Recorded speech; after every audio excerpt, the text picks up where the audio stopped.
Dear ladies and gentlemen, it's the 70th day of the Russian invasion and the year of the war of Russia and Ukraine, and our next briefing is going to be dedicated to the work of humanitarian organizations.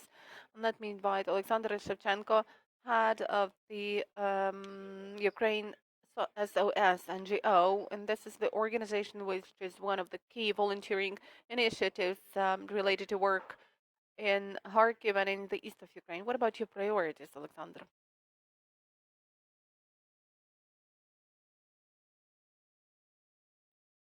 Good afternoon to everyone. We are from Ukraine. I'm Sashko Shevchenko. I'm the head of Ukraine SOS NGO. We are registered in Lviv.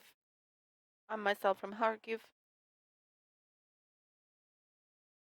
We started our work right on the very first days of the war, but since the 3rd of March, our headquarters have been in Lviv. We have more than 100 volunteers. Most of them are IDPs, and most of them are from Kharkiv. And also, these are people from Donbass, from Kiev, and from other regions of Ukraine who are our compatriots from other regions of Ukraine. What are you doing now? Our organization has three priorities. Now, these are evacuation projects, provision of assistance to those affected by the war. This is the first priority. And the other one is maximum resource support provision in terms of humanitarian aid supplied to the regions which need it the most. We work with Polish partners, with our partners in Ukraine, with different foundations, funds, European, US funds, in order to enhance supply of humanitarian aid to the addressees which are in need of it. The third focus, or the third priority, will be covered by me in brief because more information will be provided by the Director of Operations of our organization and the member of the Task Force Yankee group, Kiel Hendricks. He's the citizen of the USA. So the third direction is provision of ammunition and additional equipment to our military men and supply of vehicles to the front line. These are the key three priorities, and let me also tell a couple more things about what we are. We started on the first days of the war, and since the 3rd of March, our headquarters was launched in Lviv. We started with the call center of providing help to uh, refugees, and there were a lot of calls related to individual evacuation and personal critical issues locally, like drugs, and there were even requests coming. Well, sorry for providing this information, but there were requests coming to take the corpse of the perished people, and the call center covered about 2,000 to 3,000 calls every day. Now the number of calls is not that high, but now the call center is still working at more complicated, more complex requests and the projects we are implementing. For example, there was a project of organizing evacuation to Germany, and the call center was processing the data and was trying to coordinate people's transportation to the city of Hanover. All in all, our call center has processed about 12,000 applications, 12,000 requests. As far as humanitarian convoys are concerned, more than 250,000 tons of humanitarian aid have been delivered, and the figure keeps going up. Also, we have a team of assistants, of rescuers. The internal name is Pomahatore. These are the people who work at some more complex requests, which cannot be covered by the call center because these requests require giving more calls to different people. So we've got about 500 requests like that already covered by our team. We have evacuated more than 600 people from Kharkiv and Kharkiv region, and it's also about coordination accommodation of people in Ukraine and in Europe, and it's difficult to count the exact numbers. Thank you, Kiel Hendricks. You're welcome. Що ви можете сказати? So what can you tell about the initiative Task Force Yankee, and what are you dealing with? What are you doing? So I work in collaboration with Task Force Yankee and Kharkiv SOS, bringing these two together.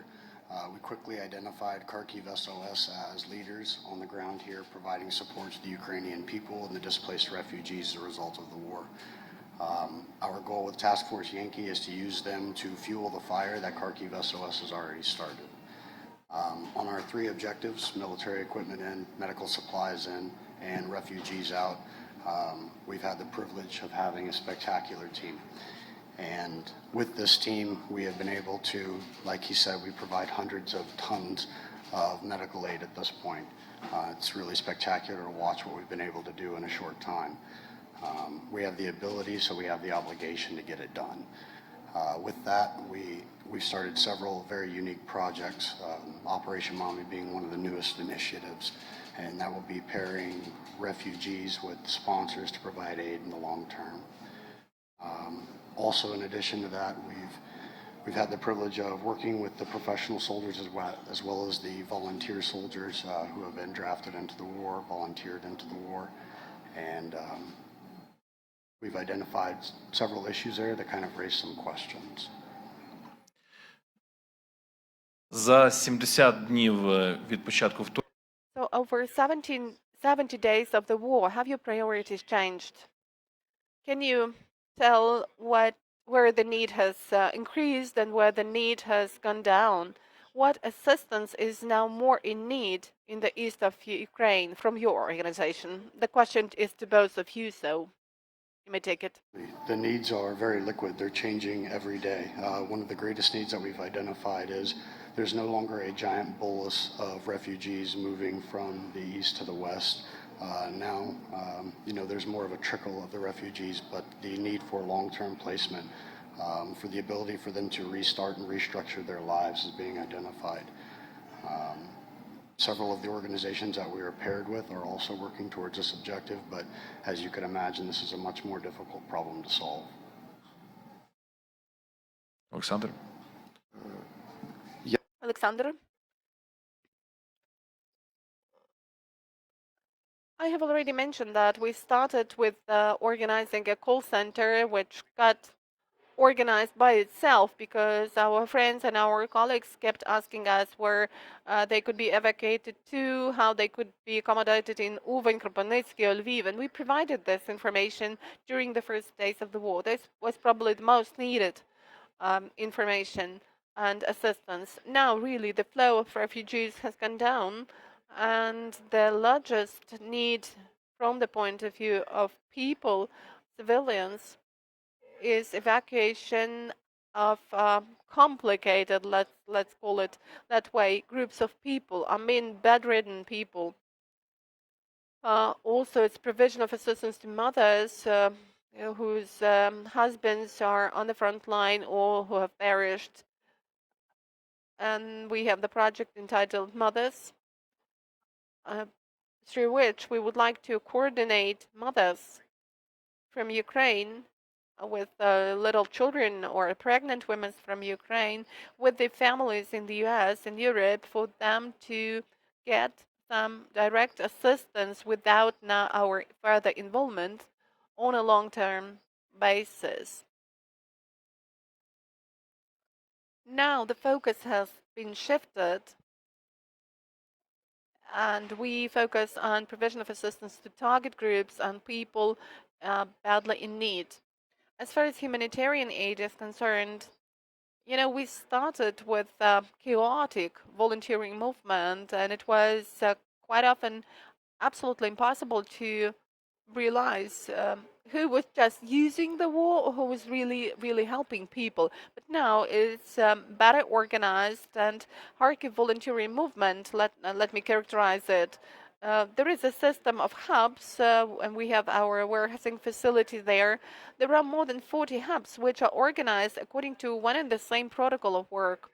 They've been checked, they've been verified, and they work in a very good way. And just one more piece of information: as far as military men and military needs are concerned, we have the army, we have territorial defense forces, and well, at the beginning there was an absolutely great need for uniforms, for bulletproof vests, but now the state is somehow covering those needs gradually.